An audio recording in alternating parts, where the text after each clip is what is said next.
yakni Al-Quran surah Al-Hasyr ayat ke-18. Allah Ta'ala berfirman, A'udzubillahi minasyaitonir rajim. Ya ayyuhalladzina amanu taqullaha wal tanzur nafsum ma qaddamat lighad wattaqullaha innallaha khabirum bima ta'malun.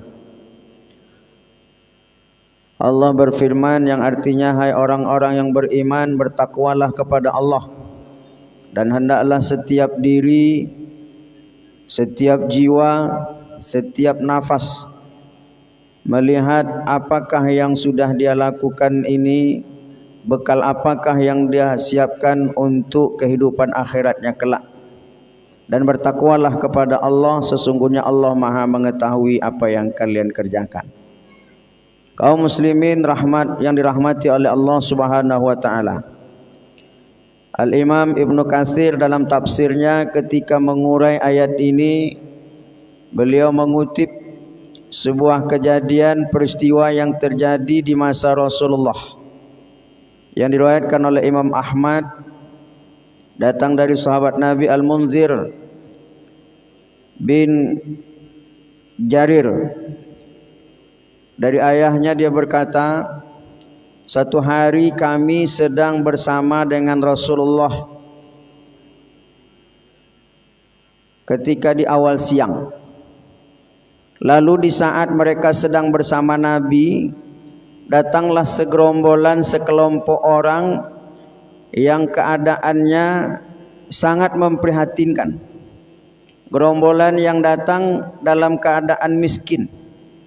Mereka tidak memiliki pakaian yang layak, tidak memiliki alas kaki, dan mereka datang membawa pedang.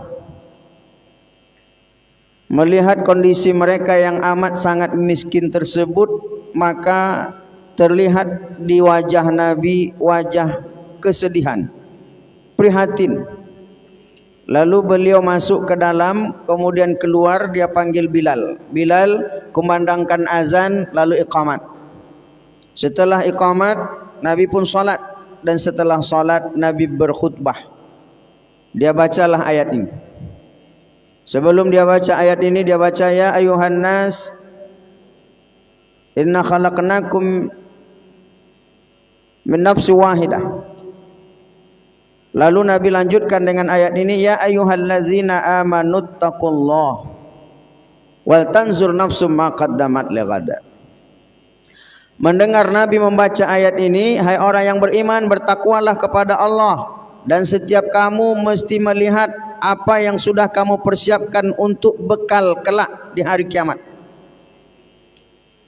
Para imam ulama tafsir menafsirkan arti lighadin yang sehari-hari kita maknai dengan besok. Apakah yang sudah kalian buat untuk hari esok? Mufassir menafsirkan besok di sini adalah hari kiamat. Lalu para sahabat yang tadi bersama dengan Nabi melihat ada kelompok yang miskin datang, lalu raut wajah Nabi bersedih, dan Nabi baca ayat ini, apakah yang sudah kalian persiapkan untuk esok? Apa yang mereka lakukan Bapak Ibu? Sahabat-sahabat tadi pun pulang ke rumah. Ada yang mengambil dirham, dia sedekahkan. Ada yang mengambil dinar, dia sedekahkan. Ada yang mengambil buah, ada yang mengambil gandum. Dan apa yang terjadi ketika itu?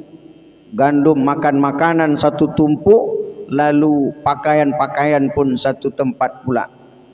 Sehingga orang yang tadi datang dalam keadaan miskin mendapatkan sedekah bantuan dari para sahabat. Apa maknanya? Bahwa ternyata para sahabat Nabi sangat memahami dan mendalami makna ayat ini. Apa yang sudah kita siapkan untuk bekal ketika datang hari kiamat? Kiamat ada dua, ada kiamat sughra, ada kiamat kubra. Kiamat sughra adalah kematian.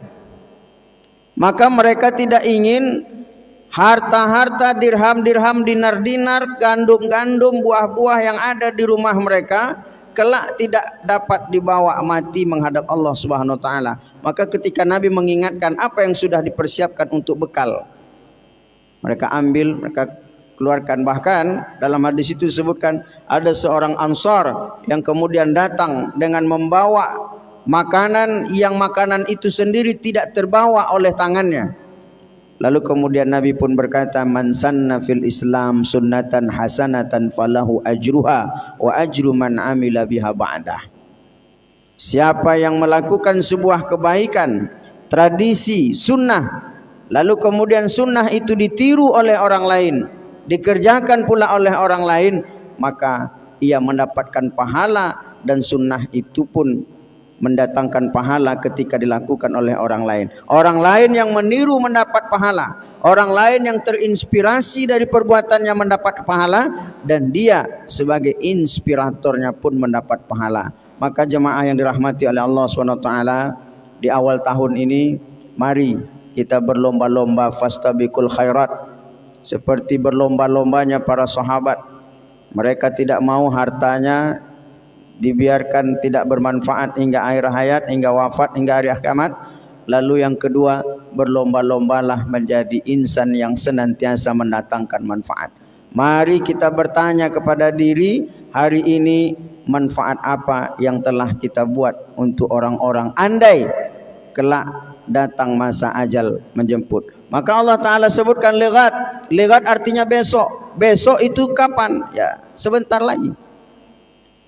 Allah tidak sebutkan wal tanzur nafsun ma qaddamat liyaumil qiyamah. Allah tidak sebutkan hendaklah kalian lihat apa yang sudah kalian siapkan untuk hari kiamat.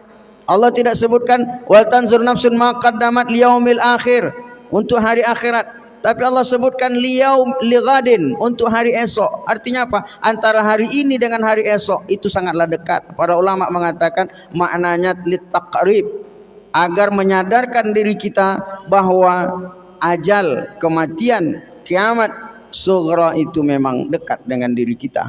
Maka tak ada waktu kita melainkan hidup selalu mendatangkan manfaat yang paling banyak kepada orang lain. Khairun nas, sebaik-baik manusia adalah anfa'uhum linnas, orang yang paling banyak mendatangkan manfaat bagi orang lain. Ini pelajaran yang kita dapatkan dari peristiwa yang diceritakan oleh sahabat tadi, bahwa setiap sahabat ketika itu mereka berlomba-lomba memberikan apa yang terbaik. Tetapi sebaliknya hadirin jemaah yang dirahmati oleh Allah, man sanna fil Islam sunnatan sayyi'atan, kata Nabi pula melanjutkan hadis tadi, barang siapa yang pernah melakukan keburukan dan dia berdosa dari perbuatan buruknya itu, lalu andai kata ada orang yang terinspirasi melakukan keburukan yang sama, yang itu meniru dari perbuatannya, maka tunggulah kita berdosa, orang lain berdosa, dan insya Allah kiriman dosanya pun akan sampai kepada diri kita. Tinggal pilih, kita mau berbuat baik hingga perbuatan baik itu ditiru oleh orang lain dan mendapatkan pahala dari perbuatan tersebut, atau sebaliknya kita buat perbuatan buruk, maksiat, yang kemudian perbuatan itu pun akan ditiru mungkin oleh anak kita, keturunan kita, orang yang dekat yang pernah melihatnya, dan kemudian kita berdosa, mereka berdosa, dan dosa-dosa mereka pun akan dikirimkan untuk menambah pundi-pundi dosa dan kemaksiatan kita.